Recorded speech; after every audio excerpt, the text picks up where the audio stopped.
You're live. Hello and welcome back, ladies and gentlemen. Thank you again for making time, tuning in, and watching us from wherever you are. Again, just a note before we start, if you're watching us from YouTube, do us a favor there.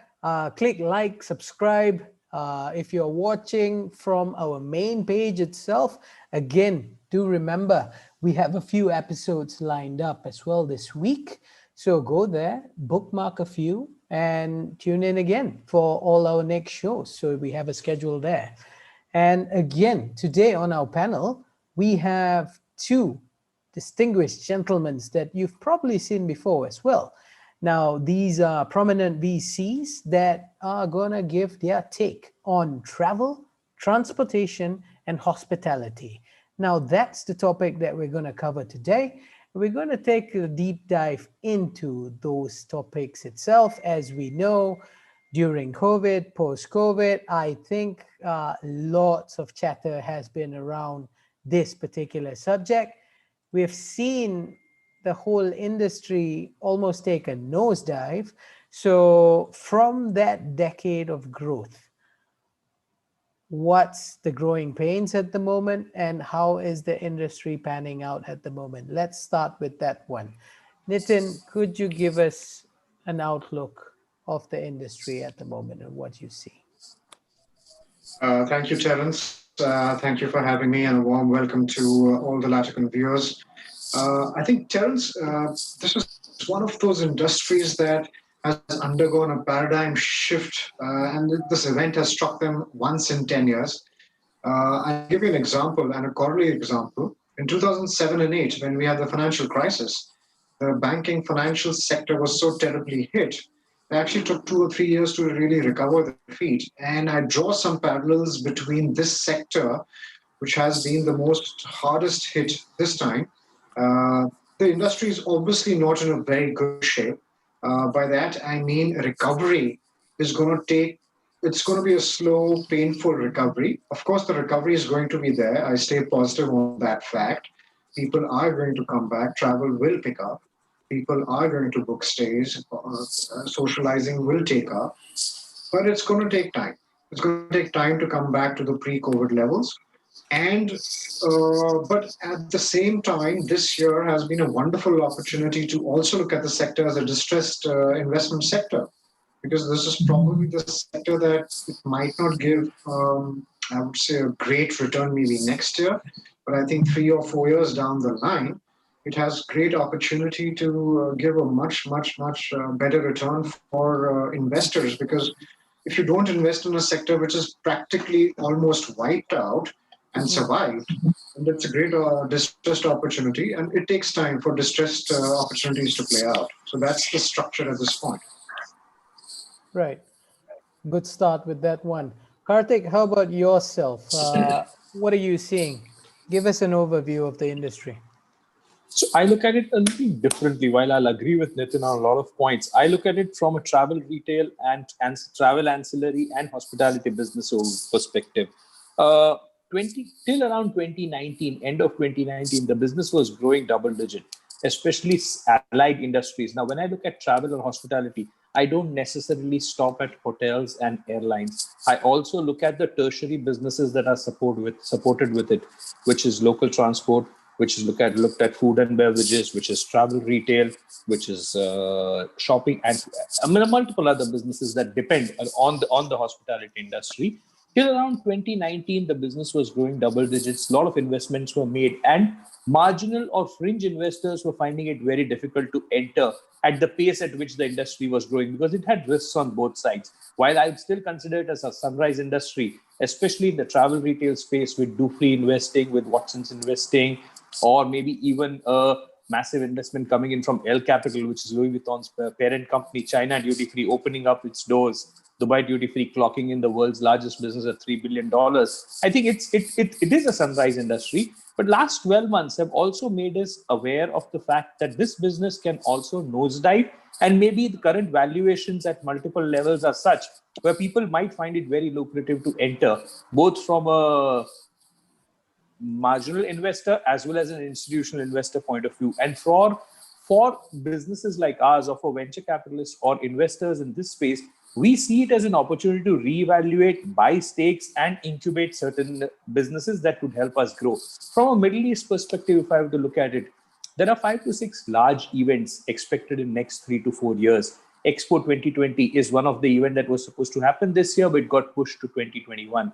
Now, Expo itself is going to be around 9% of the country's GDP in terms of overall contribution, coming in through tourism, coming in through travel, coming in through hospitality, coming in through consumption, coming in through retail, and multiple sectors. So for milestone events like this, there is a massive shift in infrastructure that is being happening. 600 new hotels have been built up.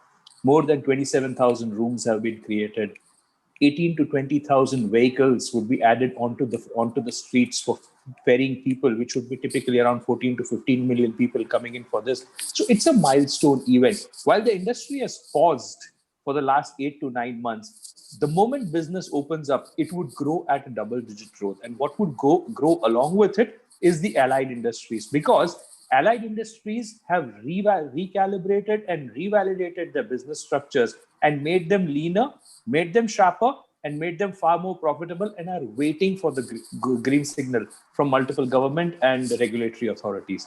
So I would continue to not only stay invested, I would be very bullish on this sector. Yeah, I would also be bullish, while I don't have very heavy stakes or presence in the transportation sector, but with the industry trends coming in, especially in AI, ML, and a lot of algorithm-based transportation, which is improving efficiencies and reducing overruns and costs, I think the industry is likely to gain. But I don't carry that strong weight or investment aptitude in that space, though. Right. I think you're right to be actually bullish with the segment itself. I mean, we are talking about large areas, travel, transportation, hospitality. I think let's take a view across the segments and kind of slowly deep dive into it first. I think the main questions that we want to see, or some of the businesses out there looking for your advice, is to kind of how are we sustaining this momentum? I think that's the question that's out there with many. So I think, Nathan, perhaps you can kind of cover this as well for us today.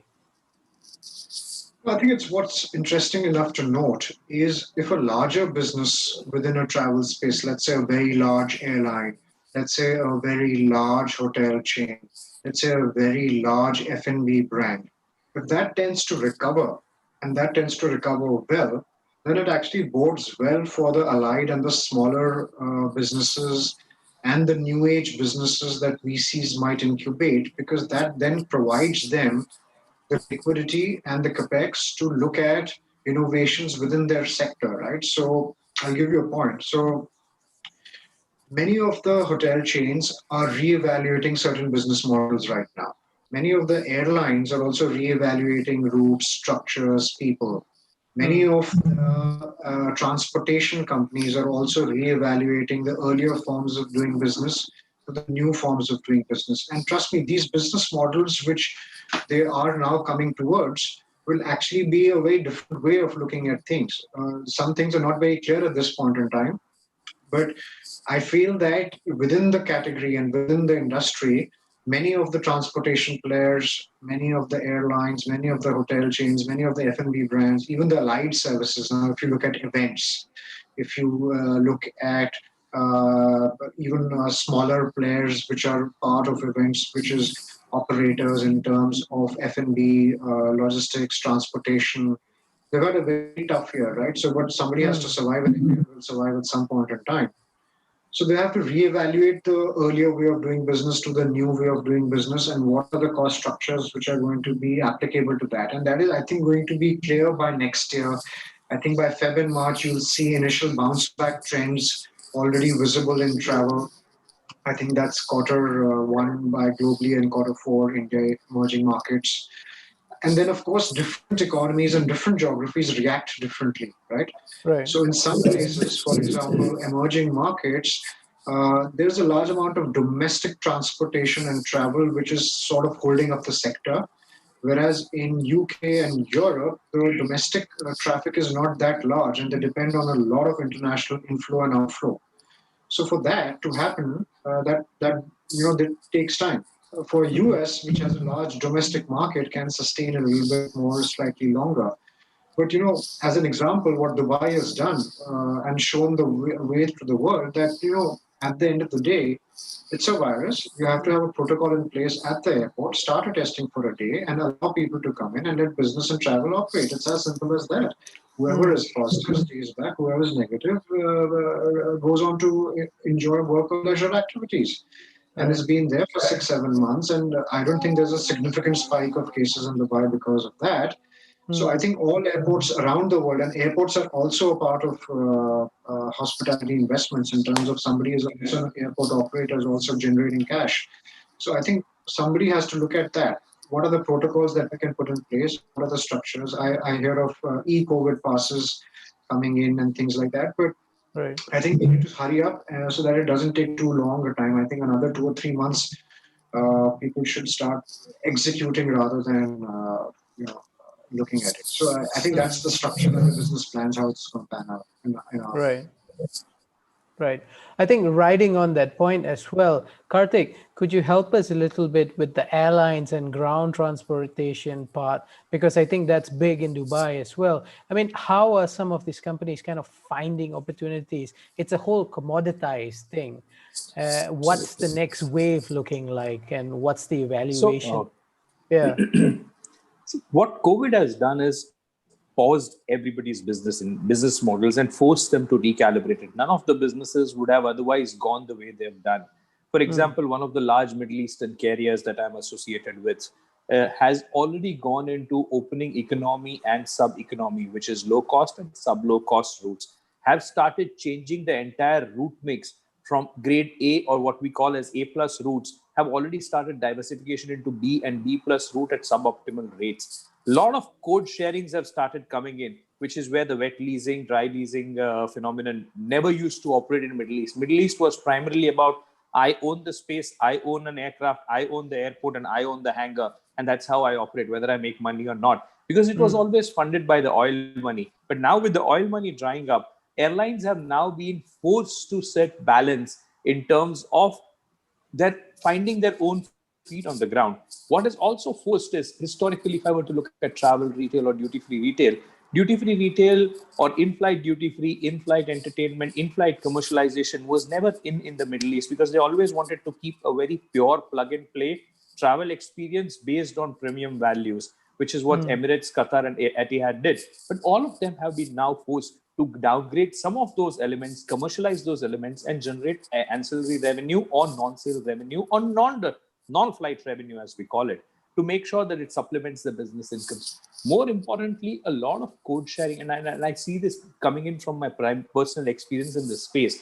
A lot of code sharing businesses have started. Code sharing used to be around 12 to 14% on the Middle East Europe route before COVID. Today, code sharing has gone all the way up to around 27 to 34%. Qantas, for example, Qantas and Emirates on their entire sub Singaporean or sub Dubai route used to work on it 1:4, 1:6 code shares. Today, they almost work on a 1:1 code share, which means they are optimizing their airline spends, they're optimizing their fuel spends. I was involved in one of a very interesting projects with Airbus Consortium, primarily from the AIML point of view. Is Airbus has now started investing in evaluating the correlation between automatic slat deployment and fuel consumption. So, which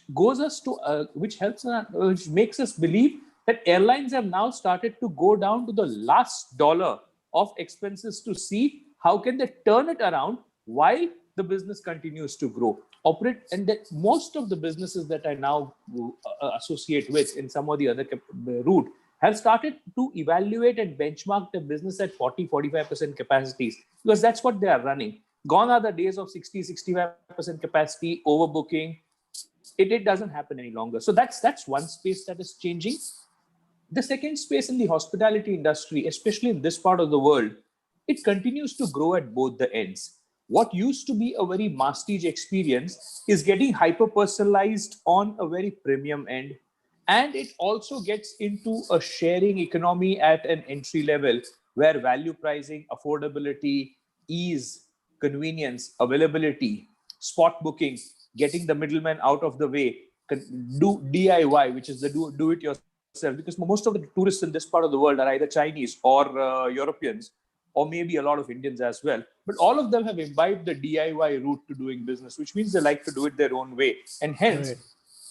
online platforms, travel support services have come in to replace the middlemen, which obviously has made the business come down by around 24-25% in terms of their cost. But also at the other end, a lot of premium destination holidays, premium destination and hospitality, premium destination getaways have been built in this part of the world to pander to the needs of the affluent Europeans and affluent Asians that come into it. So it's growth both ways. But like I said, the way it would unfold maybe by around March, April, May, come summer season, would be very different than what it was till around last year. Right, right. I think kind of looking at that one as well. And when we look at the numbers currently, I mean, during what's happened this year, I'm sure there's negative and red ink all over the place. But what's the demand, and how is the whole infrastructure investments going to come along the next few months? I think, Nitin, can you share some of your thoughts on this? I mean, are people still going to invest in the whole ecosystem itself?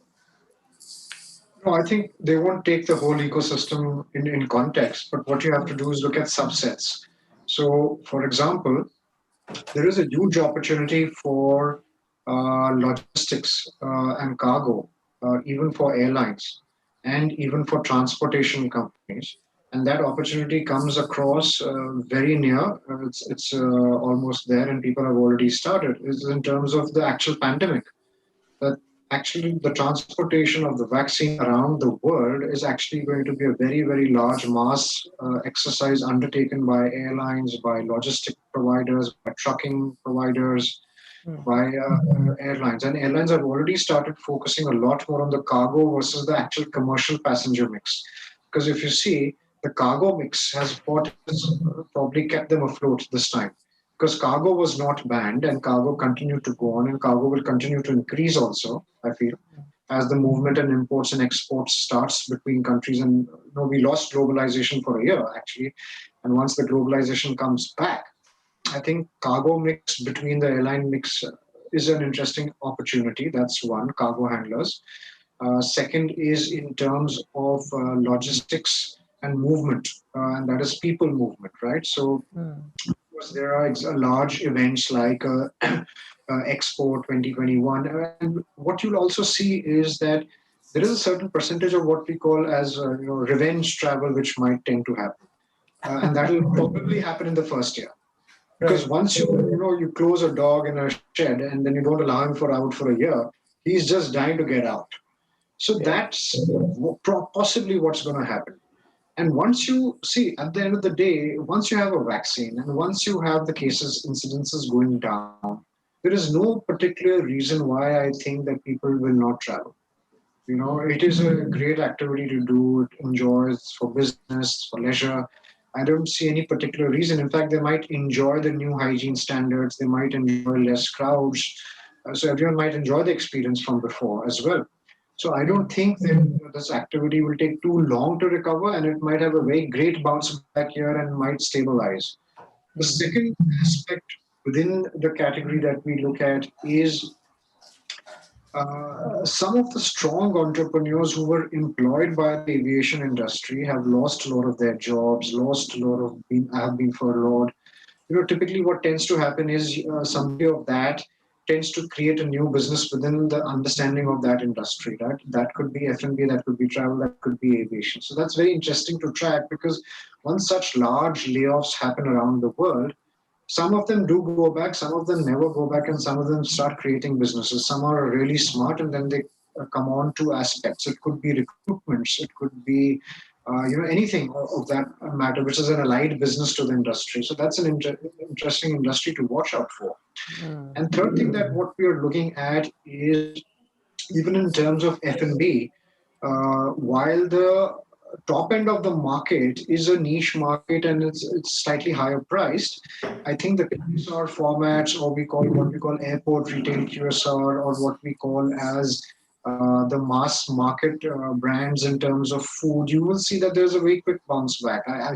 Because they are not so price conscious as consumers in terms of demand. So I think that's an interesting area to operate.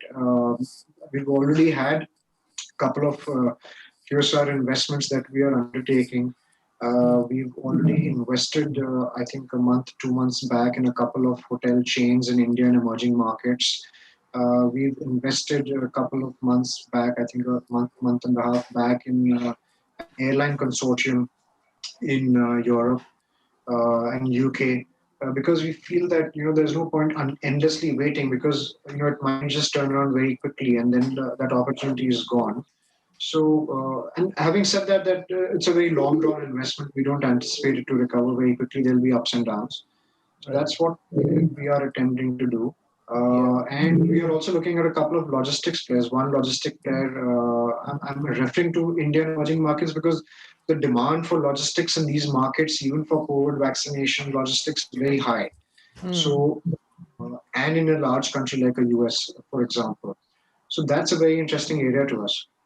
Right. We're definitely going to turn around and come back to the investment bit and really talk and deep dive into that first. But I want to kind of continue from your point there, Nitin. Karthik, perhaps you can tell us a little bit on the talent pool. I mean, it's rightly mentioned, there's lots of people being laid off and lots of new business coming out. But as we know, the industry can't grow without talent. So let's talk about that talent pool a bit and the general consumer spending post-COVID. What do you see and what's your thoughts on it?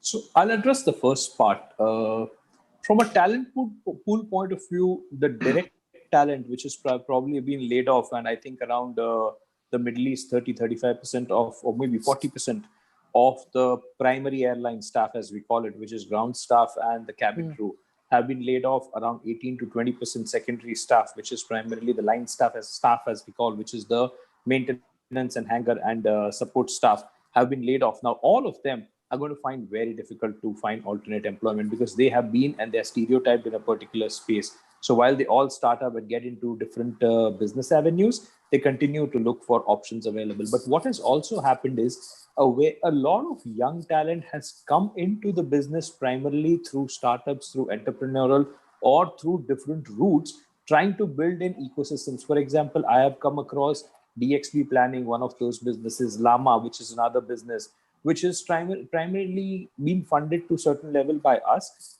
coming into as an aggregator, as a planner, as a social engagement or social hospitality platforms. And I'm going to talk about it as we move forward. So there is a lot of rich and entrepreneurial talent coming into this space. From ancillary support point of view, talent hasn't been laid off in the duty-free space to a large extent, or into the support space as a large extent. They are in the hibernation stage, either through furloughs or bench strength or in whatever manner. But once post the Christmas season, when business starts growing up, and I think a lot of business domestically in a lot of parts of the world has started growing up as well, I think that talent would come back. In terms of consumer spending patterns would take a year and a half to go to the levels where it was by 2019 December. 2019 Christmas was one of the best, I would say, in last few years for the travel retail space, with duty-free crossing its ever best number in last 10 years. Dubai duty-free in November, December 2019, posting the best possible numbers, with a lot of people coming in anticipation of readying the businesses for Expo 2020. A lot of Chinese businesses had come in to visit and set up their business or the locations or the stuff for the Expo 2020, which was expected. Tourism numbers, travel numbers, they were the best in that time of the year. It will take a while, but what would come in through well, and I agree with Nitin, is the food and beverages business, the travel retail, especially the luxury travel retail, and I agree with the revenge travel point of view as well. There are a lot of people who have been compelled and forced to stay at home. This season, because of travel not being permitted, camping, outdoor hiking has picked up like never seen before in this part of the world. I also associate myself with a very large outdoor and adventure retail business, and I have realized 600 to 700% growth in that business, while rest of the retailers are struggling.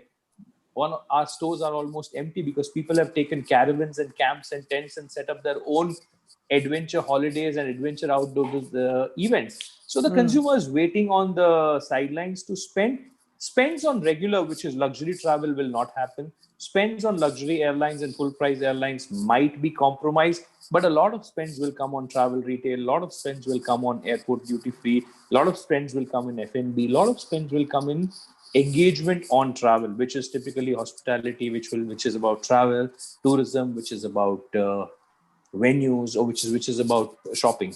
So I expect that consumer to come back. If you were to look at numbers, and this is something that I learned from somebody in the business, per passenger spend 2018 2019 at Dubai duty free was typically around 110 to $112.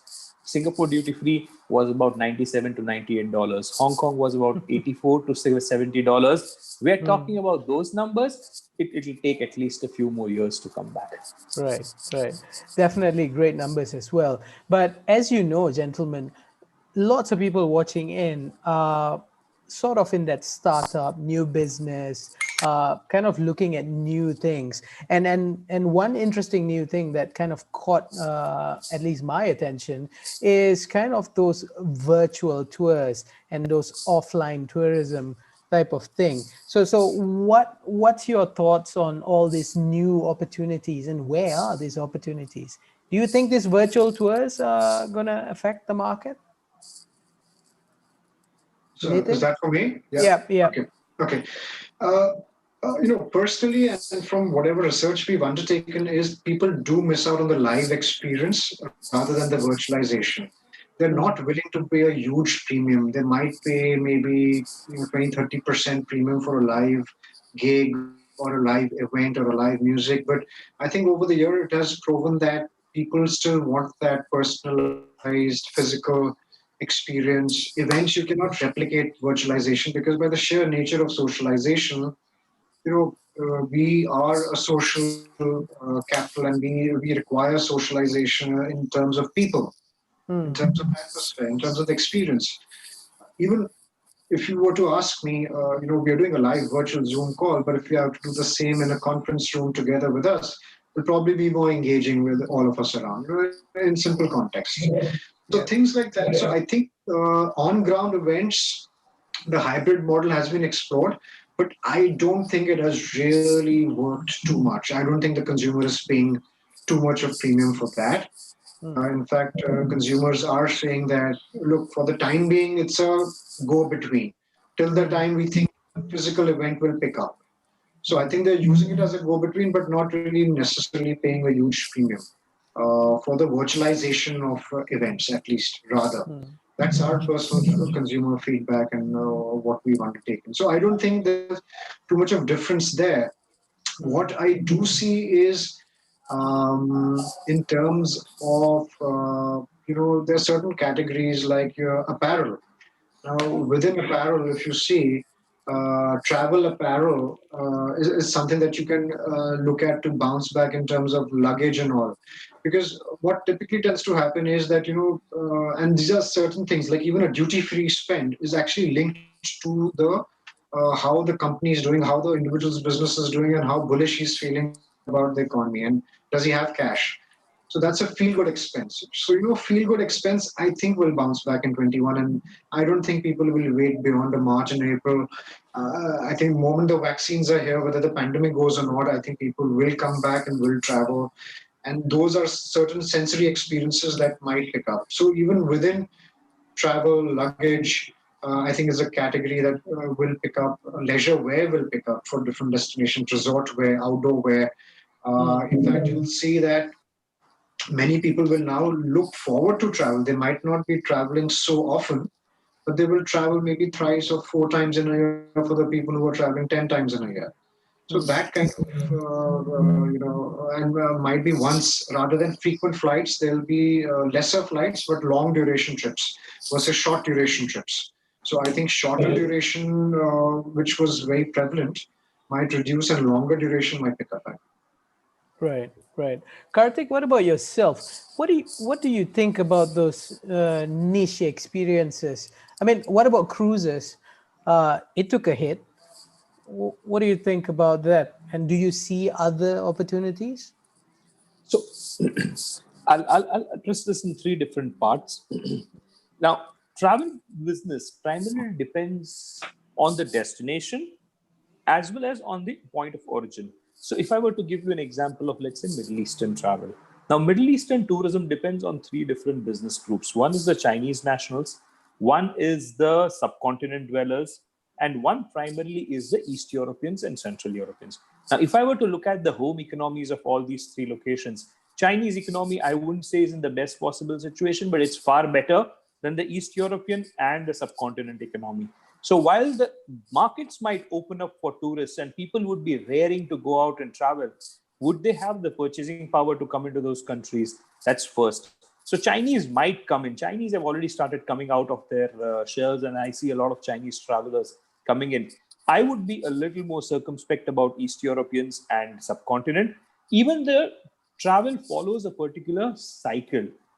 For example, for the subcontinent travelers, travel is primarily around, let's say, March to June. For the Middle Eastern travelers, travel is primarily around February to May or from November to December. We've already missed the February to May window at this part of the world. We might see travelers coming back in November to January and November to February window. So I would still continue to, while I would be bullish on the sector, I would continue to have a slightly more circumspect view on the pace of bounce back. I would agree on the sectors that would bounce back would primarily be the allied businesses and support businesses much faster, because there course correction requires very little time compared to large airlines, which would, and I expect that by the time the business comes back, some of them would even go bust. I've seen certain European airlines already going bust. Middle Easterns are surviving primarily because there's a lot of dollar oil currency and government funding. It's not government funding; it's government ownership actually that keeps them going. In terms of microcosms that are evolving, I see a lot of social microcosms developing, and that is about the moment I come in from, let's say, if I were to be in an affluent socio-economic background, if I do not find opportunities to travel globally, I find a lot of opportunities to engage and socialize locally, and which is what is happening. Llama is one such platform. There's another platform in India that we are incubating, and we've just about invested in Indian currency about around 2 crore, which is 300,000, like $250,000. We've invested in that platform. It's primarily about social engagement planning. So, for example, there is a marriage or there's a outing that one wants to do, or there's a 5-member weekend that one wants to do, all the way from recommending a venue to arranging food to arranging logistics to arranging any engagement on the ground. The entire it's an app-based experience, and that app-based experience delivers all these 6-7 elements into one microcosm, making my travel or my engagement as hassle-free as it can be. Early days, people are still not used to that because it's a very hybrid model. Because travel in our mind still is about, I booked an airline, I booked a hotel, I booked a cab, and I do everything as I go there and I manage it on my own. And then my friends converge. So outsourcing it to somebody all the way and telling him that I want a birthday to be planned now, and he giving you a menu and you picking elements out of it and planning your own birthday in your manner in a different holiday destination is something that a lot of people are not used to. But I see engagement and hospitality going in that direction very soon. Airbnb started democratizing it. ClearTrip has already moved that in that direction by opening up more engagement options of building combos.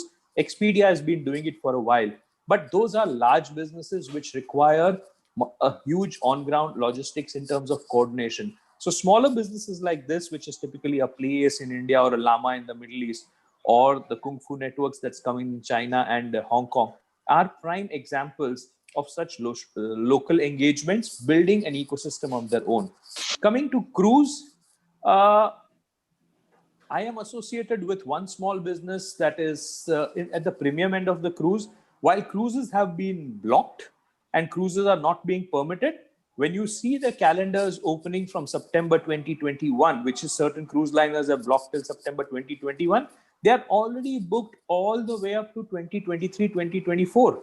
So those bookings, because we are talking about premium luxury experiences, Terence, which is $9,000 to $12,000 for a 7-day experience, or $25,000 to $40,000 for a 21-day experience. It doesn't necessarily require a COVID immunization in terms of dollars. People who go for those experiences neither are impacted by COVID or are not impacted by any other calamity. So they have planned their lives or planned their schedules for significantly long durations. And that would continue to remain in that space. But what would not happen is what we were expecting, which is Cunard, while Cunard, before it started to turn turtle, had already gone into an economy cruise primarily for the Asians, which was a 3-day, 4-day luxury experience at affordable prices. I don't think that would come around at least for another 3-4 years, because that space was more about value, more about volumes than about values. And I don't see volumes coming in that space, because the subcontinent primary or the Middle Eastern primary income, which is the low socioeconomic shopper, doesn't have that aspiration or discretionary spend to spend on a luxury liner when he's struggling to pay school fees and accommodation costs in this part of the world. So those travel might suffer for a while, and I would continue to be bullish on the premium space only. Right, right. Yeah, I think you're right on that as well. And I didn't know the bookings were that healthy and strong. So the Queen Elizabeth II and the Queen Yeah. Elizabeth III, I think, are 2023 sold.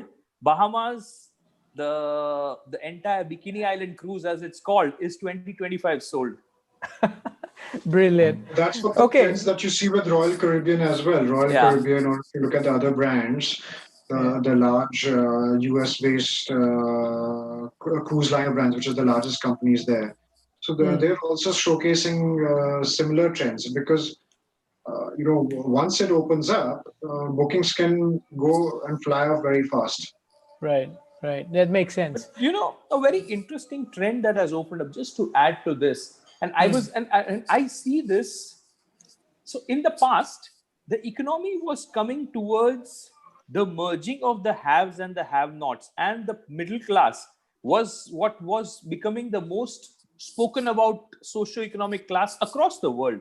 COVID has exposed the underbelly of that phenomenon and has now divided the businesses. So, for example, I was talking to somebody in India, and the similar sentiment here. Single floor apartments or one full floor is what people are buying to stay away from COVID. So one of the developers in India, one of the large developers in Middle East, have sold one floor to one buyer. Now that is a new phenomenon.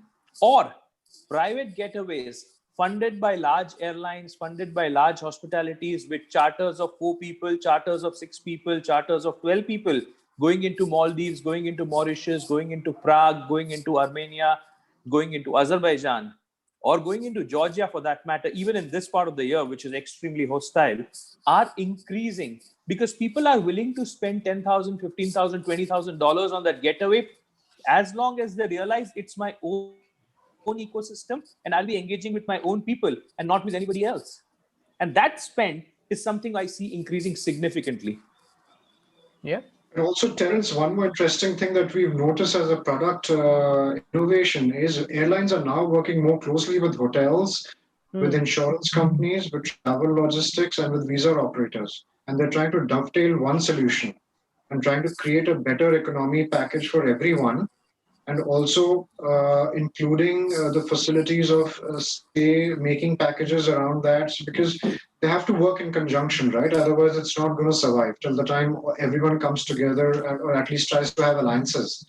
And normally, alliances comes out of a tough year. So you can expect much more alliances between airline operators, between large hotel chains, between large visa providers to happen, and even countries.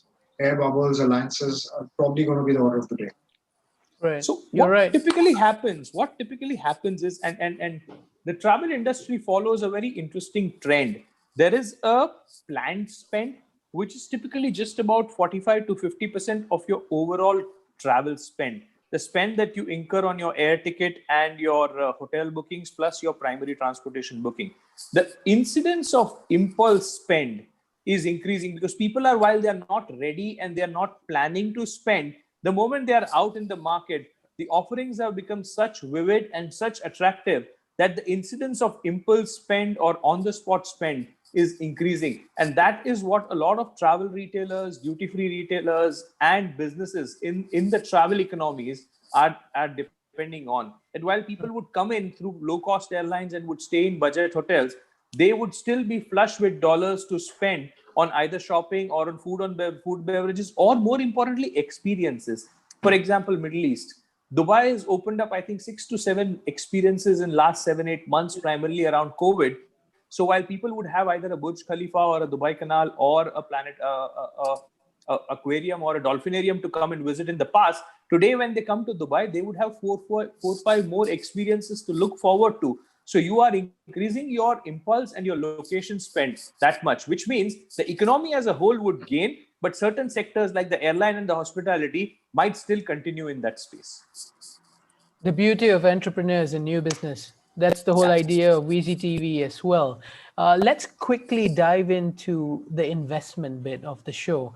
Let's talk about the kinds of investment and the structure of those investment. Nathan, let's start with you on this. Quickly introduce the funds that you head and some of the investments that you do at the moment. So just to give you a brief background, we are a $300 million proprietary asset, single family office. We invest obviously in India, but also we've got investments in UK, US, emerging economies as well. Part of it, the portfolio is allocated towards public equities, to private equity, and to venture capital. And we've looked at all three paradigms in this space on airlines, hotels, hospitality as a broad category for private equity, for public equity, as for venture capital. We haven't done too many private equity investments in this space because I think uh, maybe just time to hold on right now. But we've done more liquid investments. So there are actually great value brands which we think might survive and are good distressed opportunities. So, airline consortium, which I spoke of before, Hmm. about a logistics provider, travel transportation provider. I spoke about, I would say, even a hotel, large operated chain. So, because even within the hotel chain, you need to know Hmm. who are in resort, who are in leisure, who are in business, who are in mid market, who are in the upper end premium market, and who dovetails all that. So you need to be careful in terms of you just can't buy anything because the books could be very stressed. But you need to buy certain operators which have a large presence or have a very minor localized presence in that sense. So even within the new businesses, like as Karthik mentioned, like travel experiences or local socialization might pick up, or even the globalization might happen, which is a global and local phenomena of earlier on you were very outward looking, but now you're very localized looking. That tends to pick up a little bit more, Hmm. specifically in a year where the incomes are lower than compared to for everyone, whether it's business or employment.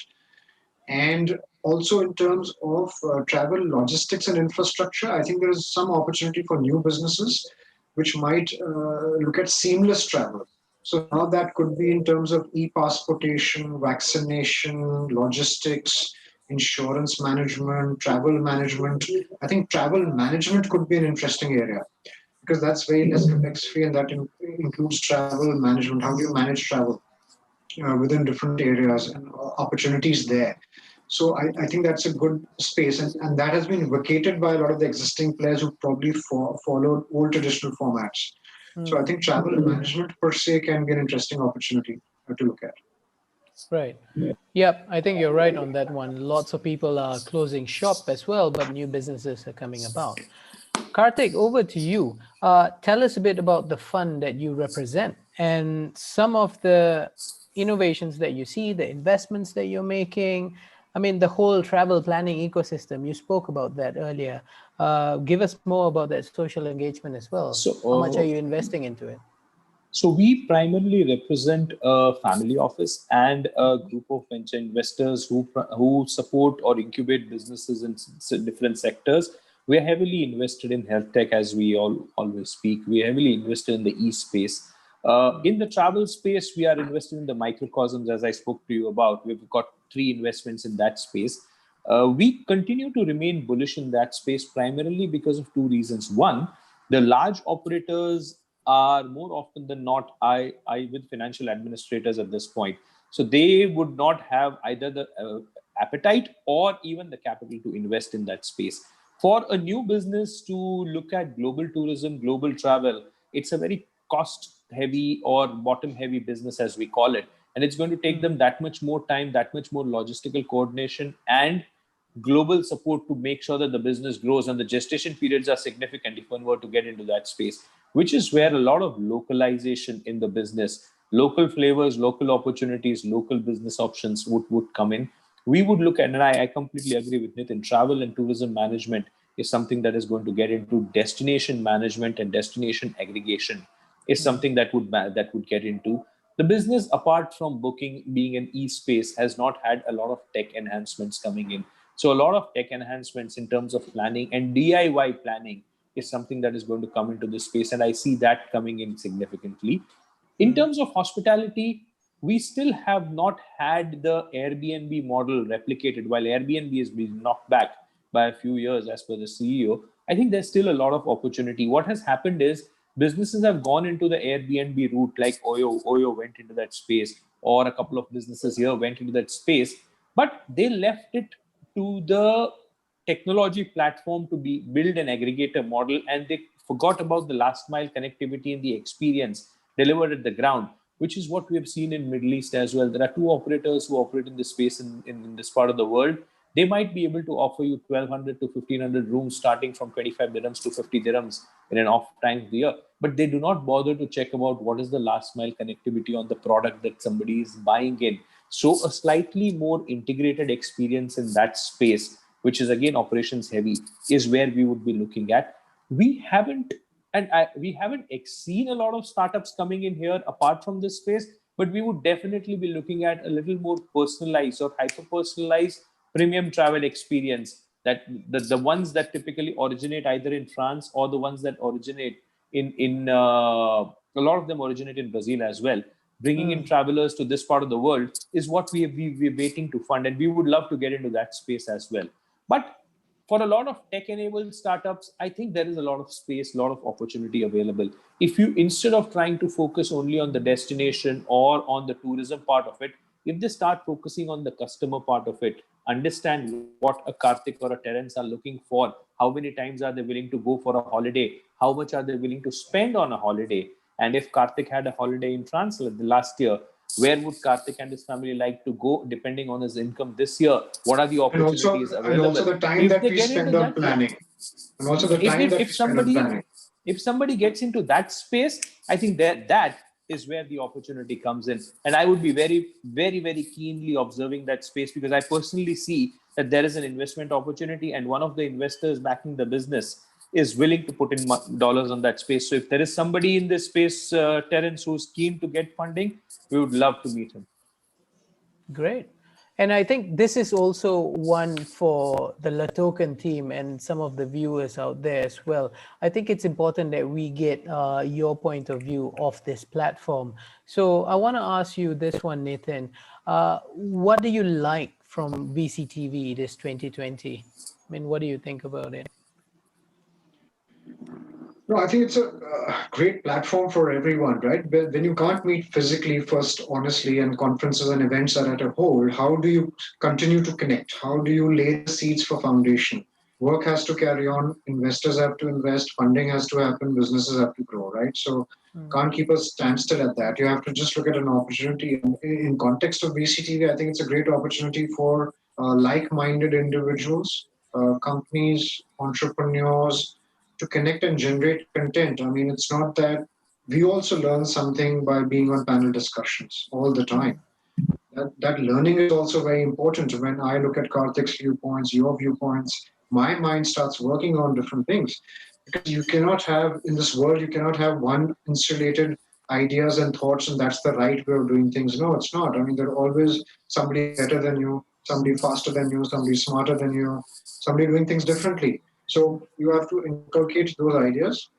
And in context of VCTV, I think in context of travel, tourism, and hospitality, I think it's a great opportunity because people don't tend to think about a distressed sector like that. But I think if investors and entrepreneurs don't come into a sector, generate employment, create cash flow, you have to look at the fact that a lot of people have lost employment, a lot of people are furloughed, a lot of people have no savings left. How do you get the sector up? How do you engage in that? How do you build up the confidence of somebody, which is a service-based economy, actually, mind you, actually, completely, it's all a service-based economy. So I feel bad about it, but we are doing a bit to ensure that we can manage our investments and hopefully generate employment through those investments as well. Great. Kartik, the same question over to you. What do you like about VCTV this 2020? So what has happened is, in the past, investment decisions were made basis who bought the first deal on the table and how smart the guy appeared when we met him. Of late, now with VCTV, and we've had certain good examples coming through, is it has democratized investments, made it globally possible for people to reach out with a good idea, with a good thought, with a good proposal, with a good scalable business opportunity. And it makes it all the more easy for us to reach out to the right people, and for the people to reach out to the right minds who would be willing to invest, not only from a dollar point of view, but from time, effort, and management point of view as well.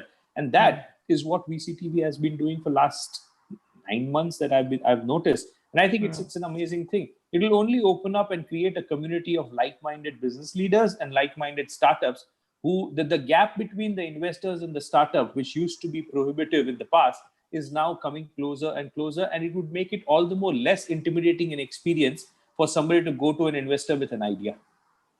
And Right. that's where we see VCTV playing in a lot bigger role. We would see it becoming a Shark Tank of Asia very soon. Yeah, I like that bit as well. Sometimes we do compare that. But In fact, you okay, should do a Shark Tank format soon. oh my God. Yeah, let's wait. Let's see how it evolves. So we have a few minutes left. I think it's important that we kind of give. I wouldn't say like a broad, a general advice, but something that entrepreneurs can kind of hold on to and look at the future itself. I mean, what would you tell them in the coming months? What would the focus and the future of work look like in their segment? Let's start with you, Nitin. So I'll give you honestly, nobody has a probable crystal ball, but I'll give you about how we thought about opportunities like this, right? So in Feb and March, we were very clear that work from home will happen and virtualization will happen, and we invested in a brand called Zoom, which we are speaking on, which has given us a great 5x return. Sometimes you get lucky with certain things. It's not about intellectualization. Sometimes you're at the right place in the right time and the idea comes to you. It's fine. And ideas can come anytime, at any point in time. So I think we have to be open towards that. Of course, it created a pandemic for us to really make a significant return this year. But I'll be honest, just don't look at 2 or 3 months. It's a very short period of time. Nothing will change. Your life will not change in 2 or 3 months. You have to look at periods of 1 to 10 years if you really want to do justice to where we are. So let's say if you looked at the period of 2000 to what happened in 2007 and 8, if you look at the period from 2008 and 9 to what happened in 2018 and 19, you again break down the third century period and say where are we, and we're at 2021, the worst possible year which could have happened. It's never happened that economically businesses have been forced to shut down. Even in 2000 and 2007, they were still generating revenue, mind you. So, and now look at 28, now look at 29. It'll be far forgotten where we are.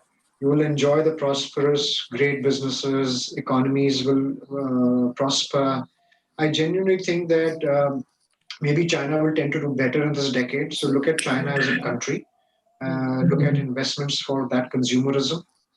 I genuinely tend to think that don't look at 3 or 4 months, but have more long-term objectives in mind and have a more that this is a drawdown complete year, and now where can I be and place myself in 8, 9, 10 years? I think just look at the long term. I mean, don't look at short-term noise, COVID, vaccine, up and down, travel. All that will sort itself out. Don't worry about it beyond a point. Great. Yep, we're all in it for the long run. Karthik, what about yourself? So, till about last year, investors were betting on ideas. Investors were betting on passion, how Gango a person comes across and how strong his views are and how passionate and committed he is. With the pandemic, everything seems to have changed. Though investments would definitely come in, but at least for another year, year and a half, a lot of investors are also scorned completely. So they would be looking at, along with passion, along with attitude, they would also be looking at the promise as to how strong and how promising the idea is going to be. So valuation parameters are likely to change, and I'm completely for it. Valuations need to be done through the right merit and not primarily about how strong and how good an idea is. Idea, everybody has an idea. Trust me, these days there's no dearth of ideas. That's one.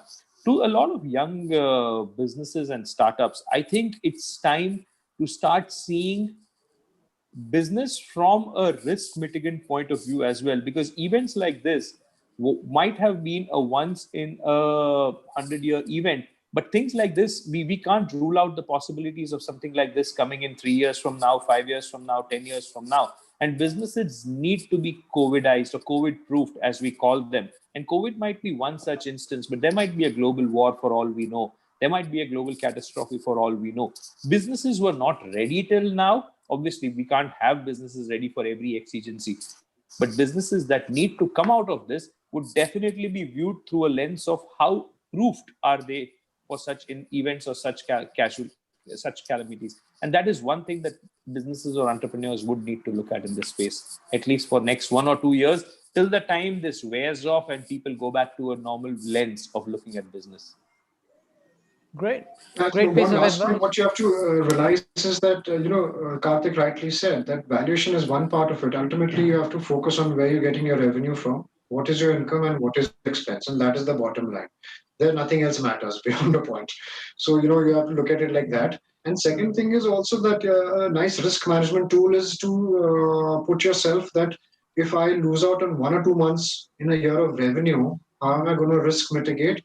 Because you're right, it could be a possibility that tomorrow there's another pandemic after 2 or 3 years. We don't know. They again have to close down. It's a part of life, and close downs have become very often. So you have to actually build that model that if I lose out 1 or 2 months of revenue in a year when I don't have any revenue, how do I sustain and how do I survive? So that's very important. Great. You heard it here on BCTV. Ladies and gentlemen, thank you again for tuning in. Again, there's many ways for you to get in touch with us and reach and really speak directly to our investors as well. Now, follow us, like, click, subscribe, look at the links below, because you can actually get in touch with us, the team, the panel at the moment, and you can start pitching your ideas directly to them. And again, to the panel, gentlemen, again, thank you for your insights, great input, great coverage of the industry in this 1 hour. Again, thank you, and come back the next round. Thank you so much. Thank You guys you. have a lovely evening.